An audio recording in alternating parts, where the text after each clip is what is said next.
मेरे बच्चे, आज तुम्हारे महादेव जी तुम्हारे लिए एक बहुत ही महत्वपूर्ण संदेश लेकर आए हैं। इस संदेश में कुछ ऐसा है जो तुम्हारे जीवन की सभी परेशानियों को दूर करके रख देगा। मेरे बच्चे, जो लोग तुम पास हंसते थे, आज उन लोगों पर उल्टा तमाचा लगने पड़ने जा रहा है। मेरे बच्चे, अगर तुम यह जानना चाहते हो कि तुम्हारे ऊपर कौन कौन लोग हंस रहे थे, तो इस वीडियो को पूरा देखें। इसे बीच में छोड़कर बिल्कुल भी मत जाएं। अगर तुम इसे बीच में छोड़कर जाओगे तो तुम अपना ही नुकसान कर बैठोगे, क्योंकि तुम्हारे महादेव जी सिर्फ तुम्हारे लिए कैलाश पर्वत से चलकर आए हुए हैं। क्या तुम्हारे पास मेरे लिए थोड़ा सा समय नहीं है कि मेरे इस संदेश को तुम सुन सको? मेरे बच्चे, यदि तुम अपने महादेव जी को सच्चे दिल और श्रद्धा से मानते हो तो इस वीडियो को अभी लाइक कर दीजिए और कमेंट में जय हो महादेव जी लिख दीजिए और वीडियो को शेयर करते हुए आगे बढ़िए। जैसे ही वीडियो को लाइक करके शेयर करेंगे, वैसे ही मेरी कृपा आप और आपके परिवार पर होनी शुरू हो जाएगी। मेरे बच्चे, कुछ लोग हैं जो तुम पर तुम्हें देखकर तुम्हारी हंसी उड़ते हैं और लोगों से मिलकर तुम्हारा मजाक भी बनाते हैं। मेरे बच्चे, तुमने अपने जीवन में अथक प्रयास किया है। जहां तक हो सका है, तुमने अपने जीवन को एक कठिन आयाम को प्रस्तुत किया है। तुमने रात दिन मेहनत की है। कभी भी अपने शरीर के बारे में नहीं सोचा है कि मुझे कितनी मेहनत करनी पड़ रही है। मेरे बच्चे, जो लोग मेहनत करते हैं वही लोग आगे सफल होते हैं। उसे ही सारी सुख सुविधा प्राप्त होती हैं। और जो लोग यूं ही बैठे रहते हैं और दूसरों की सफलता को देखते रहते हैं, उन्हें ही कुछ प्राप्त नहीं होता है। वह बस सिर्फ सफल व्यक्ति को नीचे गिरने का प्रयत्न करते रहते हैं। वैसे ही तुम्हारा शत्रु है जो तुम पर हंसते हैं, क्योंकि वो यह नहीं कर सकते हैं जो तुमने आज कर दिखाया है। मेरे बच्चे, उन लोगों ने अपने जीवन में अभी तक ऐसा कोई कार्य नहीं किया है जिससे कि उन्हें सफलता प्राप्त हो सके। वह दूसरे को देखकर अपने अंदर ईर्ष्या का भाव प्रकट करते हैं। मेरे बच्चे, उन्हें अभी यह नहीं ज्ञात है कि तुम किस ऊंचाई पर पहुंच गए हो। उन्हें लगता है कि तुम यूं ही हो, तुम्हारी कोई अहमियत नहीं है और ना ही तुमने अभी तक कुछ हासिल किया है। इसलिए वह तुम्हारा मजाक बनाते हैं और हंसी उड़ाते हैं। परंतु मेरे बच्चे, तुम्हें इसके विषय में चिंता करने की कोई आवश्यकता नहीं है, क्योंकि तुम्हारे महादेव जी हमेशा तुम्हारे साथ है। मैं तुम्हें न्याय अवश्य दिलाऊंगा।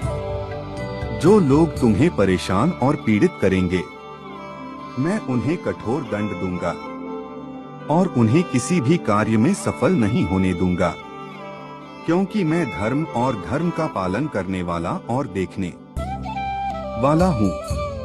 यदि कोई धर्म के मार्ग पर चलकर अच्छा कार्य करता है तो मैं उसका हमेशा साथ देता हूँ, उसके रास्ते और मंजिल आसान बनाता हूँ। जो लोग धर्म का काम करते हैं उन्हें मैं बहुत कठोर दंड देता हूँ। मेरे बच्चे, इसीलिए मैंने तुम्हारे शत्रुओं को एक बहुत बड़ा दंड देने का निर्णय लिया है। मेरे बच्चे, अब उनके सभी काम धंधे बंद होने वाले हैं, क्योंकि उनके अंदर अहंकार का बीज उमड़ रहा था। उस अहंकार के बीज को निकालना मेरे लिए बहुत ही आवश्यक था, नहीं तो वह अपने जीवन में बहुत बुरे काम करते रहते। इसका मतलब यह है कि उनके गाल पर उल्टा ही तमाचा लगने जा रहा है। मेरे बच्चे, मैं बहुतायत का भगवान हूँ। मैं सबके लिए सब कुछ आसान कर सकता हूँ और कठिन भी कर सकता हूँ। यदि मैं चाहूँ तो तुम्हें चंद मिनट में सफल बना सकता हूँ और यदि मैं ना चाहूँ तो तुम सालों मेहनत करते रहोगे और कभी भी कुछ प्राप्त नहीं कर पाओगे। इसलिए मेरे बच्चे, तुम्हें अपने महादेव जी से हमेशा जुड़े रहना है, एक अच्छे इंसान की तरह, जैसे कि एक अच्छा इंसान अपना जीवन व्यतीत करता है। मेरे बच्चे, यदि तुम मेरी बातों से सहमत हो तो कमेंट बॉक्स में हाँ टाइप करें। टाइप करें कि महादेव जी ने मुझे अच्छा ज्ञान देते हुए मुझे आगे की ओर प्रेरित किया है। उन्होंने मेरे जीवन में हस्तक्षेप करके मेरे जीवन को चमकाया है। मैं उनका दास हूँ। वे मेरे भगवान हैं। मैं उनसे हमेशा जुड़ा रहूंगा, कभी भी उनके साथ नहीं छोड़ूंगा। उनके ही बताए हुए मार्ग पर हमेशा चलूंगा। मेरे बच्चे, इस संसार में बहुत सारे लोग ऐसे होते हैं जो तुम्हारे सामने तुम्हारी बढ़ाई करते हैं और पीठ पीछे जाने पर तुम्हारी बुराई करते हैं, क्योंकि वह तुम्हें किसी भी हालत में खुश नहीं देखना चाहते हैं, क्योंकि उनके अंदर एक शैतान उमड़ रहा होता है। जो शैतान कभी भी किसी का हित नहीं चाहता है, हमेशा दूसरों का अहित चाहता है। मेरे बच्चे, यदि तुम मेरा विशेष रूप से आशीर्वाद व कृपा प्राप्त करना चाहते हो तो कमेंट बॉक्स में अपने नाम का पहला अक्षर दर्ज करें और मेरा भाग्यशाली अंक 555 टाइप करें। टाइप करें कि महादेव जी सर्वशक्तिमान है। वो देवों के देव महादेव है जो समस्त संसार को चलते हैं। मेरे बच्चे, कोई धोखा करता है तो तुमको को यह बात पता होने के बाद तुम किसी इंसान का साथ देना अच्छा हो गए देते हो। तुम्हारा हृदय गए किसकी तरफ खींचा आएगा, इस प्रकार सबके साथ रहता है और गलत व्यक्ति के की संगत में रहता है।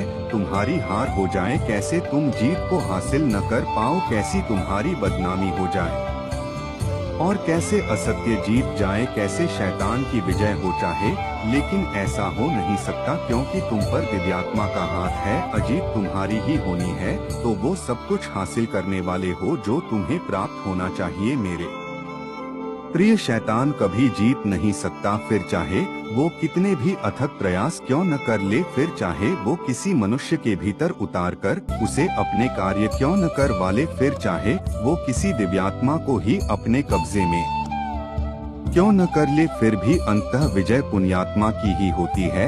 अंततः विजय ईश्वर के आशीर्वाद की ही होती है और तुम ईश्वर के आशीर्वाद से भरे हुए ऐसे ऊर्जा के बिंदु हो जिसे समाप्त कर पाना संभव नहीं है, क्योंकि जिसका कोई अंत ही नहीं, जिसकी कोई शुरुआत ही नहीं, जो बिंदु है, जो सदा से रहा है, जो सदा ही रहेगा, उसे कोई भला कैसे समाप्त कर सकता है। तुम नश्वरता से ऊपर हो, तुम इस सांसारिक चीजों से ऊपर हो, तुम वह ऊर्जा हो जिस ऊर्जा को समाहित करके एक मनुष्य स्वयं भी हो सकता है।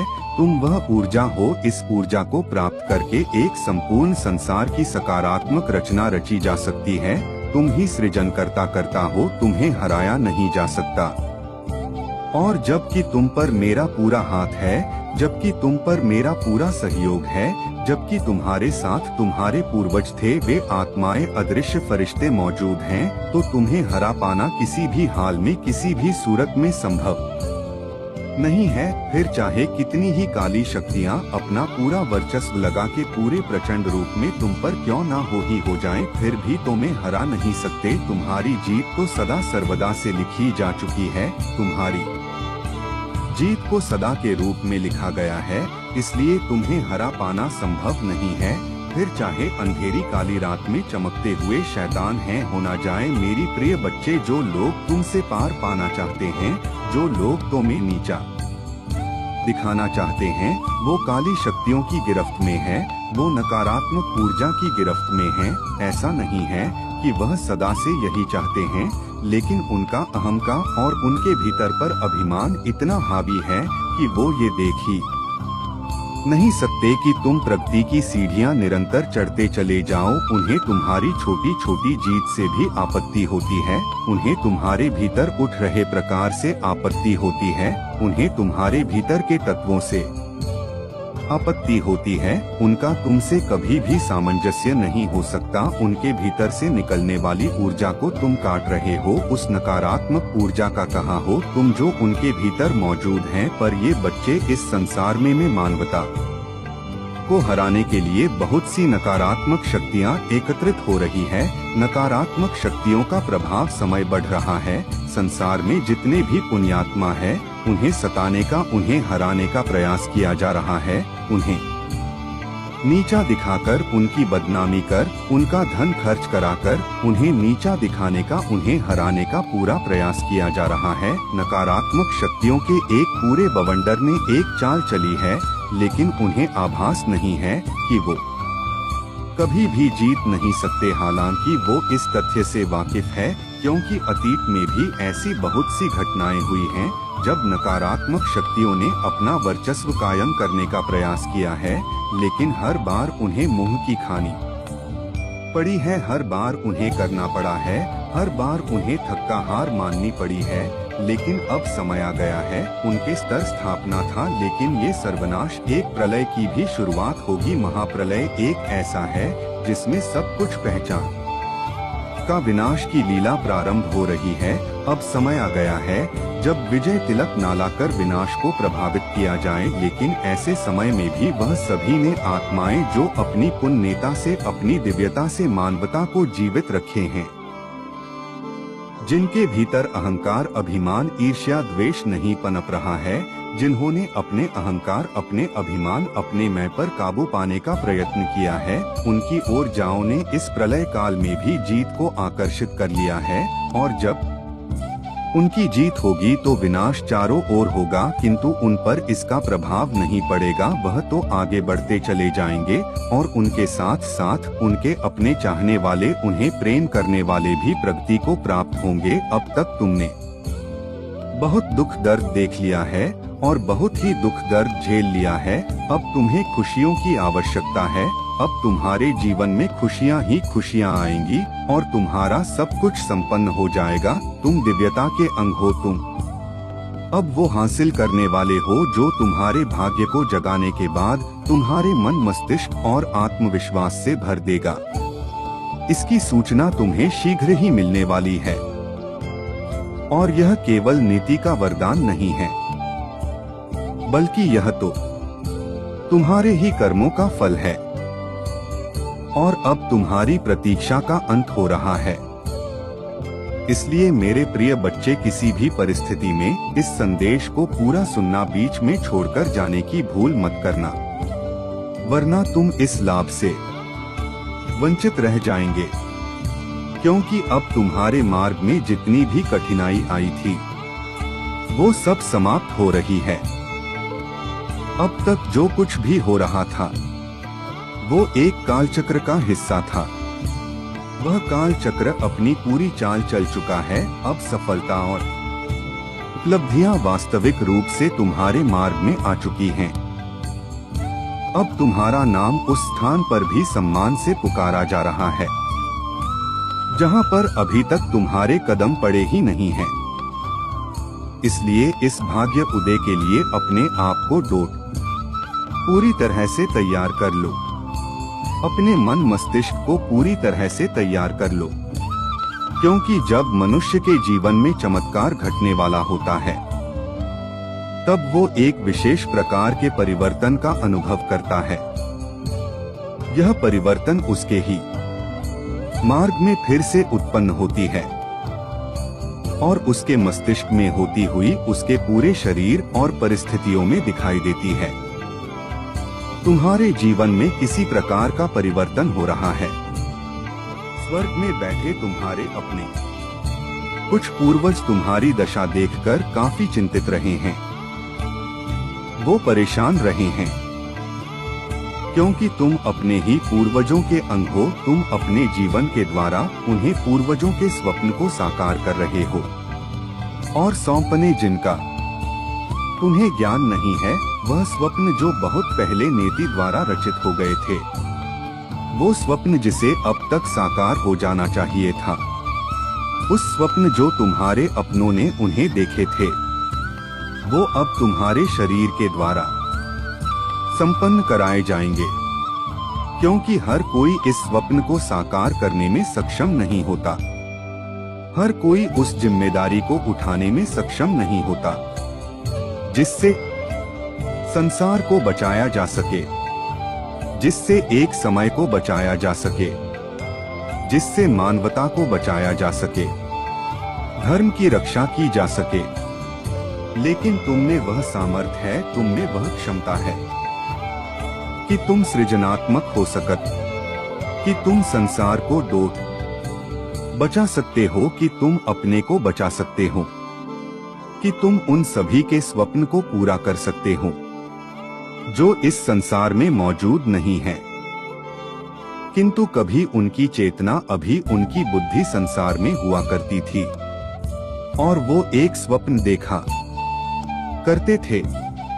ऐसा स्वप्न, इसे पूर्ण किया जाना अत्यंत आवश्यक है, और यही कारण है कि अब तुम्हारे आसपास में बहुत सी दिव्य शक्तियों का आभास होने वाला है। तुम्हारे पास में अब कुछ ऐसा होगा जो सामान्य नहीं है, जो देखने में तो तुम्हें सामान्य लगेगा, किंतु तुम्हारे मन में घबराहट हो सकती है, थोड़े डर के भी भाव आ सकते हैं। वे ऐसा लगेगा जैसे कोई तुम्हारे करीब है, जैसे कोई में छू रहा है। जब रात्रि में तुम अपने बिस्तर पर करवट बदली हो गए, जब तुम रात्रि में सो रहे होगे, तो अचानक से तुम्हारी नींद खुल सकती है। तुम्हें ऐसा लग सकता है कि कोई तुम्हारे पास ही बैठा हुआ है, तुम्हें ऐसा लग सकता है जिसे कोई भी आकर तुमसे बात कर लेगा। मैं ऐसा लग सकता है जैसे कोई निरंतर तुम्हें देख रहा है, और तुम घबराओ सकती हो, घबराहट और बेचैनी तुम पर छा सकती है। लेकिन मैं तुम्हें यही बताने आया हूँ कि ऐसी परिस्थिति में तुम्हें घबराना नहीं है, ऐसी परिस्थिति में तुम्हें भयभीत नहीं होना है, इस परिस्थिति में चिंतित नहीं होना है कि वो जो दिव्यात्मा तुम्हारे पास में है, वो कोई साधारण दिव्यात्मा नहीं है, वह कोई नकारात्मक दिव्यात्मा नहीं है, वो पूरी तरह से सकारात्मक है और तुम्हारा समर्थन देने के लिए ही तुम्हारे पास आया है। प्रिय बच्चे, वह तुम्हारा ही एक पूर्वज है जो बहुत साल पहले इस धरा पर तुम्हारे ही भेष में आया था, जो बहुत साल पहले एक स्वप्न को पूर्ण करना चाहता था, जो एक साधारण से जीवन को भी उच्च श्रेणी का जीवन बनाना चाहता था, जिसे देखकर लोगों के मन में प्रेम उत्पन्न हो, इसे देखकर लोगों के मन में करुणा, प्रेम और दया की भावना जागृत हो। तुम्हें इसका ज्ञान नहीं, किंतु जिस दिन तुम अपने इस पार्थिव शरीर को छोड़कर इस वो लोक को त्यागो, कि उस दिन तुमसे प्रेरणा लेकर बहुत सारे जीवों में, बहुत सारे मनुष्यों में वो करुणा, वो प्रेम और दया भाव जागृत होगी, जो इस मानवता के लिए, जो संसार के लिए, जो इस धरती के लिए अत्यंत आवश्यक है। तुम्हें इसका ज्ञान नहीं है कि तुम्हारे उद्देश्यों की पूर्ति तुम्हारे बिना भी हो जाएगी, लेकिन तुम्हारा होना एक ऊर्जा के संगठन को बढ़ावा देता है। तुम्हारा होना एक प्रकाश पुंज की तरह है, जो अपने प्रकाश को चारों ओर दिव्य रूप में फैला देता है। उस प्रकाश स्तंभ की तरह हो, जो अंधेरे में भी एक छद्म में रोशनी कर सकता है, जो एक स्थान पर रोशनी का पूरा भंडार से सकता है। प्रिय बच्चे, किसी विशेष योजना के लिए ही तुम्हारा जन्म हुआ है, किसी विशेष योजना के लिए ही तुम्हारा चुनाव हुआ है। तुम क्यों अपने आप को साधारण मानते हो? क्यों व्यर्थ के झंझावातों में फंसते हो? क्यों भौतिकता के इस माया जाल में फंसकर अपने विचार को छोटा बना चुके हो? तुम नहीं देख पा रहे हो, यह संसार में दिखाना चाहता है जो नियति तुम्हें दिखाना चाहती है। क्यों कर्मकांड कोई माया जाल में फंस गए हो? क्या सही है, क्या गलत है, क्या होना चाहिए, क्या नहीं होना चाहिए, क्या उचित है, क्या अनुचित है, क्या मैंने सही किया या मैंने गलत किया, मुझे ऐसा नहीं करना चाहिए था, मुझे वो नहीं करना चाहिए था, मुझे ऐसा कर देना चाहिए था, काश मैंने ऐसा कर दिया होता। इस तरह के भाव और इस तरह के विचारों में तुम उलझ कर रह गए हैं, जबकि मैं तुम्हें बताना चाहता हूँ कि व्यर्थ की बातें हैं, इनका तुम्हारे